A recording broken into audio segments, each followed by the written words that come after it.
À la une de l'actualité, la première édition de la Convention nationale des femmes du miracle a eu lieu ce dimanche 5 juin dans la commune du Plateau.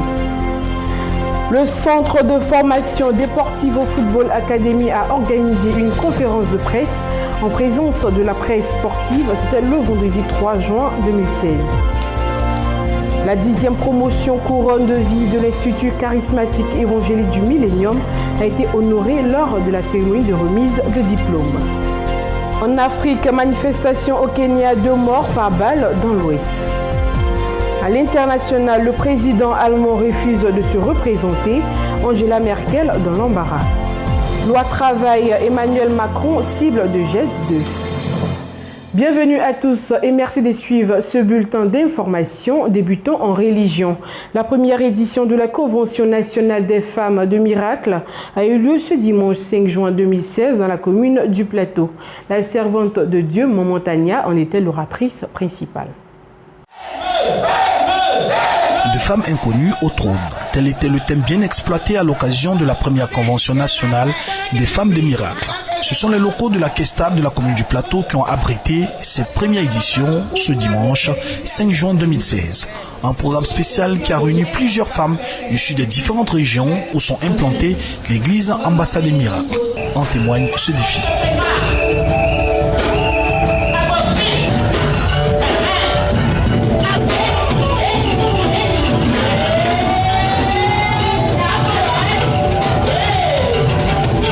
Après ces différentes articulations et moments de réjouissance, place à la nourriture spirituelle qui est la parole de Dieu. Le soin a été laissé à la servante de Dieu, Maman Tania, qui a boosté la foi des femmes à travers ce message fort.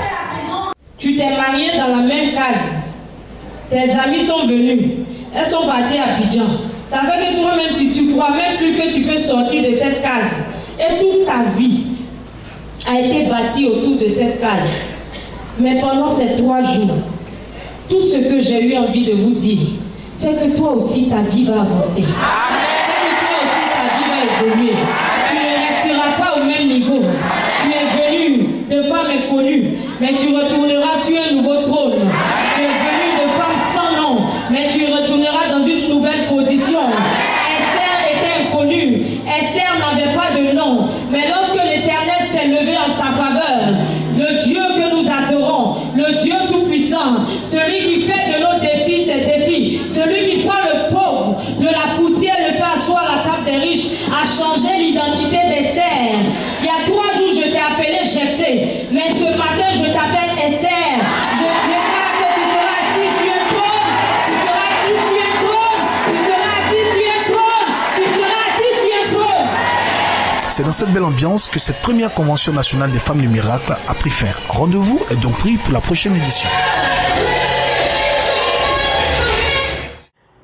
La 10e promotion couronne de vie de l'Institut charismatique évangélique du Millénium a été honorée lors de la cérémonie de remise de diplôme qui s'est tenue au siège de l'église Saint-Égidio de Treichville. Nadine Excel et Yao Kwadio pour le reportage. Le samedi 4 juin dernier restera une journée mémorable pour les fidèles de l'église Saint-Égidio de Treichville. En effet, cette date marquait la remise de diplôme aux étudiants de la 10e promotion de l'Institut charismatique évangélique du Millénium du docteur Tofo Bertin. Parents, amis et connaissances sont venus apporter leur soutien aux nouveaux diplômés. Après la louange et la présentation des invités, place à la prédication avec le docteur Tofo Bertin, premier responsable de l'ICM, sur le thème « Les 7 couronnes de vie ». Parlant de couronne pour dire qu'il y a une récompense palpable, concrète, touchable, mesurable, calculable avec Jésus. La Bible, à l'instar de l'islamisme, prend les 7 précieuses couronnes de l'éternité. 7 précieuses couronnes de l'éternité. Et comment toujours par la couronne de gloire. La couronne de gloire. Et cette couronne, vous savez que pour avoir une couronne, comme dit un Paul, que la ténèbre n'est pas couronnée si tu as combattu suivant les règles.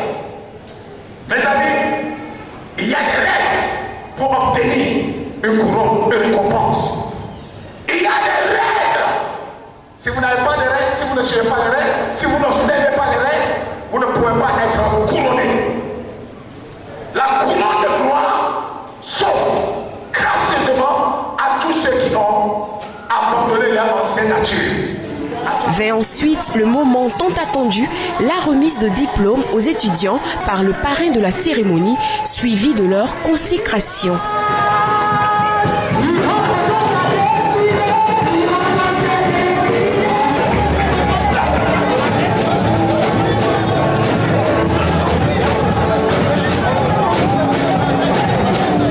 Satisfait de la réussite de cette cérémonie, le docteur Tofo Bertin n'a pas manqué d'exprimer ses sentiments. Et depuis 18 ans, nous faisons la sortie. Chaque année, nous sommes dans la 10e promotion, par la grâce de Dieu, comme vous l'avez vu vous-même, pour implanter, n'est-ce pas, l'évangile vrai. Au moment où beaucoup de choses pullulent de part et de partout, il faille que l'évangile vrai, la vraie foi, la vraie adoration reviennent dans l'église. Que l'église soit sainte et sans tache, sans ride. C'est sur une note de gaieté qu'a pris fin cette belle cérémonie. Le siège des églises baptistes œuvre émission de Yopougon a abrité la conférence des Danites des Burni. C'était le jeudi 2 juin. C'est en présence d'un parterre de personnalités composé de chefs coutumiers, d'autorités administratives et ecclésiastiques que s'est déroulée la conférence des Danites des Burni. Cette conférence, initiée par le mouvement dénommé les Danites des Burni, s'est déroulée au siège des églises baptistes œuvre et mission situées dans la commune de Yopougon. En tant qu'orateur principal de cette conférence, le docteur Yaye Dion Robert de développer le thème fixé pour cette conférence, les Danites des Burni. Débutant par l'origine du peuple Dan de Côte d'Ivoire, le docteur Dion Robert a démontré le lien de parenté qui relie le peuple Dan à l'une des 12 tribus d'Israël. Ce peuple-là constituait une main-d'œuvre, un peu comme au temps de Pharaon. Et c'est pour cela que nos patriarches, qui sont partis d'Éthiopie par la route du nord, des caravaniers du désert, sous la conduite du patriarche Gédéon, c'est le nom, celui qui est parti de l'Éthiopie s'appelle Gédéon. Il a dirigé cette diaspora de l'Éthiopie vers l'Afrique de l'Ouest. Selon le conférencier, le 5e fils de Jacob, prénommé Dan, serait l'ancêtre du peuple Dan de Côte d'Ivoire. En effet, après sa déportation en Éthiopie, une partie de ses descendants est venue s'installer à l'ouest de notre pays. Et donc on les a mis dans le bateau Exodus, le bateau qui les a transportés de les premiers Hébreux, Exodus. Et ce bateau-là a accosté et les Hébreux, quand ils sont revenus là, ils devaient acheter à nouveau des terres avec les Arabes, les cousins arabes qui habitaient là, et ils ont acheté des terres. Et aujourd'hui, depuis 1948, ils ont formé une nation très très puissante. Et petit à petit, c'est ce qu'on appelle en hébreu l'alliance, ça se fait, c'est-à-dire le retour. Ça se fait évidemment, c'est pas tous qui vont retourner, tous ne vont pas retourner, tous sont déjà fixés sur les terres au Danemark. On n'avait pas dit au Danemark d'aller là-bas, on n'avait pas dit aussi au Danemark d'aller. L'association Les Danites des Burni a pour objectif premier de rappeler au peuple Dan de Côte d'Ivoire ses origines israéliennes et le rôle prépondérant que cela lui confère dans la société. Actualité africaine, 2 personnes ont été tuées lundi 6 juin à Kisumu, dans l'ouest du Kenya. Ces manifestations ont été organisées par l'opposition pour réclamer à nouveau la dissolution de la commission électorale après l'échec de discussions avec le gouvernement.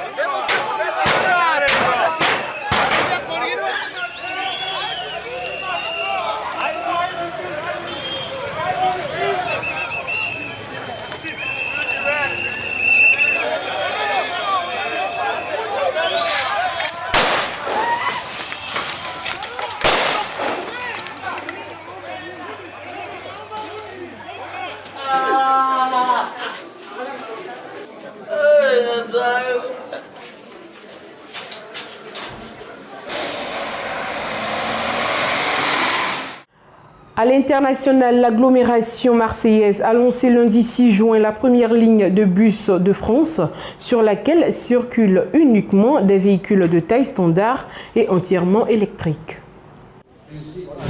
Beaucoup de confort, pas de bruit, pratiquement pas de vibration. En fin de journée, c'est vachement plus reposant. C'est l'avenir. Aujourd'hui, on a 250 km d'autonomie pour 10 heures. Peut-être que dans le futur, on aura beaucoup plus. Mais quand on pense aux pollutions, je veux dire, c'est le matériel qu'il faut. Aujourd'hui, nous allons vers le bus électrique après avoir transformé le Vieux-Port de part et d'autre, dont l'attractivité de la ville marche bien pour les Marseillais, pour les visiteurs. Allez, que l'Euro de football se déroule bien et c'est ça qui me fera le plus plaisir aussi. Joachim Gauck vient de pousser Angela Merkel à chambouler son calendrier. Le président allemand a annoncé ce lundi qu'il ne briguerait pas un second mandat l'an prochain. À un peu plus d'un an des élections législatives en Allemagne, Joachim Gauck force Angela Merkel à chambouler son calendrier. Le président allemand a annoncé ce lundi qu'il ne briguerait pas un second mandat l'an prochain. Il explique que c'est son âge, 76 ans, qui a motivé sa décision. Je ne veux pas faire croire que j'ai assez d'énergie et de vitalité pour encore 5 ans alors que je ne peux pas le garantir, dit-il.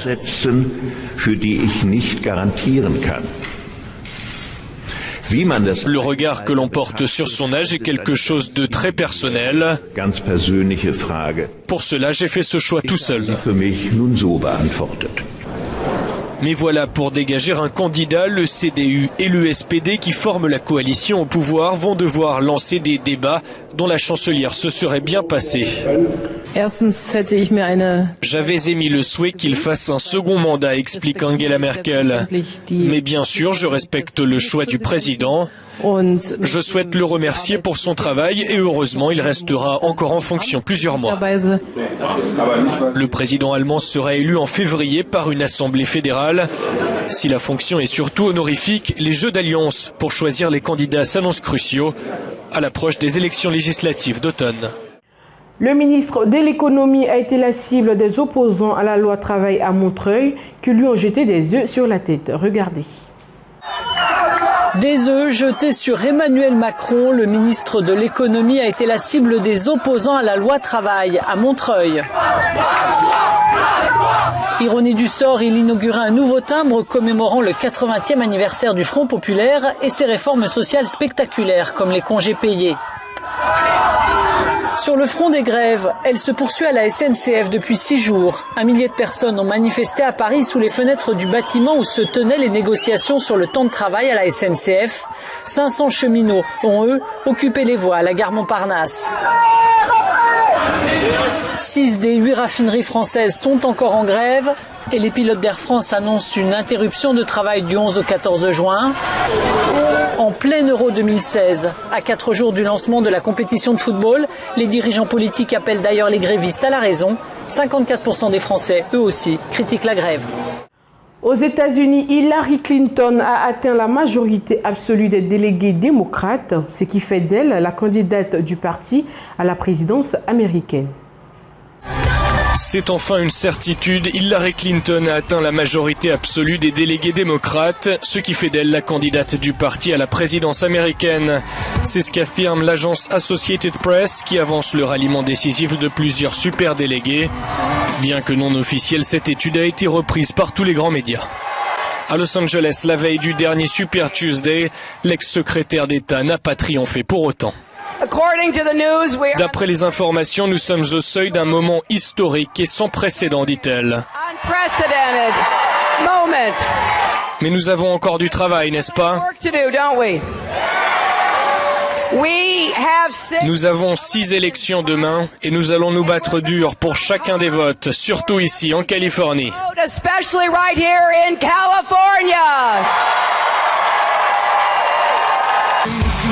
Son concurrent Bernie Sanders espère gagner la bataille symbolique de Californie. dans l'espoir de faire changer d'avis certains superdélégués avant la convention de Philadelphie en juillet. Si nous pouvons gagner ici en Californie, dans le Dakota du Sud, le Dakota du Nord, le Montana et le Nouveau-Mexique et faire un bon résultat dans le New Jersey, on arrivera à la convention avec un élan énorme. Il suffira à Hillary Clinton de remporter quelques délégués ce mardi pour être assuré de battre le sénateur du Vermont et devenir officiellement la dernière rivale de Donald Trump dans la course à la Maison-Blanche. L'aéroport de Francfort-Hahn passe sous pavillon chinois. Le groupe de négoce Yiqian Trading va acquérir une participation majoritaire dans ce petit aéroport situé à mi-chemin entre Francfort et Luxembourg et utilisé essentiellement par la compagnie low-cost Ryanair. L'aéroport de Francfort-Hahn passe sous pavillon chinois. Le groupe de négoce Yiqian Trading va acquérir une participation majoritaire dans ce petit aéroport situé à mi-chemin entre Francfort et le Luxembourg et utilisé essentiellement par la compagnie low-cost Ryanair. Mais celle-ci n'a transporté que 2,7 millions de passagers l'an passé contre près de 4 millions il y a 10 ans. L'aéroport de Hahn souffre notamment de son éloignement de la ville de Francfort qui est desservie par l'un des plus grands aéroports d'Europe. La semaine dernière, un autre groupe chinois avait annoncé son entrée dans le capital de la compagnie Virgin Australia. Continuons ce bulletin en Belgique. Il est 23h ce dimanche lorsqu'un train de voyageurs effectuant le trajet Namur-Liège percute un train de marchandises roulant à faible allure sur la même voie. Sous la violence du choc, les deux voitures de tête ont déraillé et glissé sur la tranche. Il est 23h dimanche, lorsqu'un train de voyageurs effectuant le trajet Namur-Liège percute un convoi de marchandises roulant à faible allure sur la même voie. 3 voyageurs sont décédés et une dizaine d'autres blessés. La collision entre le train de voyageurs et le train marchandises a été extrêmement violente. Le train voyageurs se déplaçait à une vitesse de 90 km/h et a buté contre le train de marchandises. Donc c'était vraiment apocalyptique comme situation. Le premier wagon du train voyageurs était vraiment croqué en deux. C'était extrêmement impressionnant. Au lendemain de l'accident, le roi Philippe et le Premier ministre se sont rendus sur place. Une enquête vient d'être ouverte pour déterminer les origines du drame. La foudre avait frappé des installations électriques sur la ligne quelques heures auparavant. L'hypothèse est envisagée par les enquêteurs. Toujours aux États-Unis, la présidente américaine Michelle Obama a accueilli lundi 6 juin des étudiants de tout le pays pour récolter les potagers de la Maison-Blanche. Obama et les étudiants ont été rejoints par le célèbre chef et vedette de la télévision, Rachel Ray, pour ramasser des légumes et les aider à préparer le repas.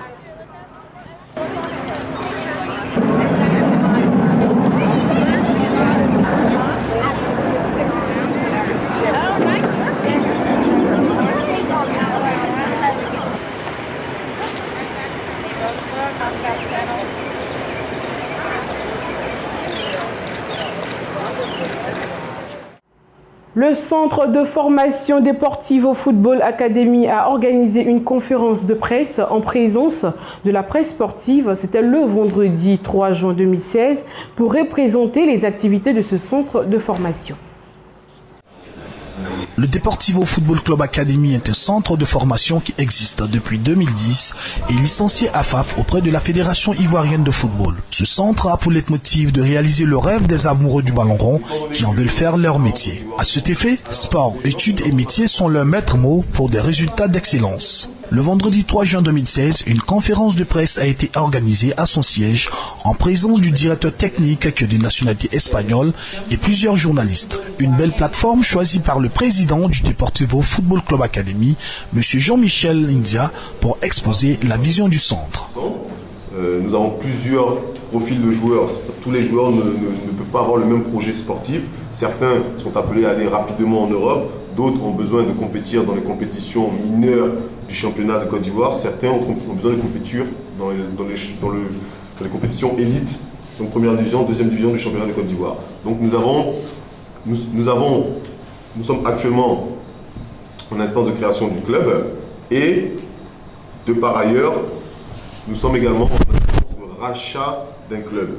Parce que bon, nous sommes en Afrique, hein, le temps de création, ça prend tellement de temps que si ça dure tôt, nous sommes obligés de racheter un club pour pouvoir aller plus vite, pour que les enfants puissent compétir, parce que c'est le souhait du directeur technique que chaque enfant puisse compétir.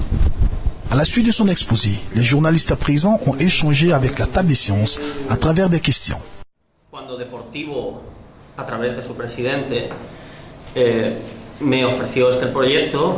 Sera très bon parce que lorsque j'ai été contacté par le président de Deportivo Football Academy, j'ai analysé le projet et compte tenu des différents contours qu'il allait avoir dans ce projet, j'ai vu qu'il était bon et donc j'ai accepté de me mettre avec lui pour pouvoir travailler, vu les talents que regorge le pays afin de former une bonne équipe au sein des Deportivo. Hacer muy buenas cosas juntos para esto.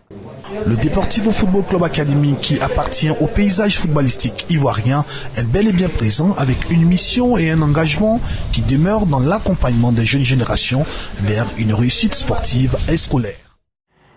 Terminons avec l'Euro 2016. La Suisse est arrivée en France, à Jouvignac, exactement, dans la banlieue de Montpellier. C'est là que la Nati serait basée pendant l'Euro 2016. Les hommes de Vladimir Petkovic se sont entraînés au stade de la Mosson pour la première fois ce lundi. La Suisse est arrivée en France, à Juvignac exactement dans la banlieue de Montpellier. C'est là que la Nati sera basée pendant l'Euro 2016. Les hommes de Vladimir Petkovic se sont entraînés au stade de la Mosson pour la première fois ce lundi. Les Helvètes sont dans le groupe A, celui de la France, en compagnie de la Roumanie et de l'Albanie. Les 23 Anglais, eux, ont été accueillis à Chantilly. Un accueil royal pour Wayne Rooney et ses partenaires. Le maire de la ville, Eric Woerth, était présent pour l'occasion. L'Angleterre disputera son premier match de la compétition samedi contre la Russie à Marseille, à environ 800 km de Chantilly. Autre adversaire des Anglais dans le groupe B, les Slovaques ont posé leurs valises à Vichy. La Slovaquie, c'est l'une des équipes à surveiller durant cet Euro. La formation de Jan Kozak, présente pour la première fois, avait battu l'Espagne à 2-1 lors de la phase de qualification. Les Turcs profiteront, eux, du soleil de Saint-Cyr-sur-Mer dans le Var durant la compétition. Une compétition qui débutera au Parc des Princes dimanche face à la Croatie pour les hommes de Fatih Terim. C'est ici que s'achève cette page d'information. Nous avons pris plaisir à vous présenter ce journal et nous vous invitons à rester fidèles sur Béni TV.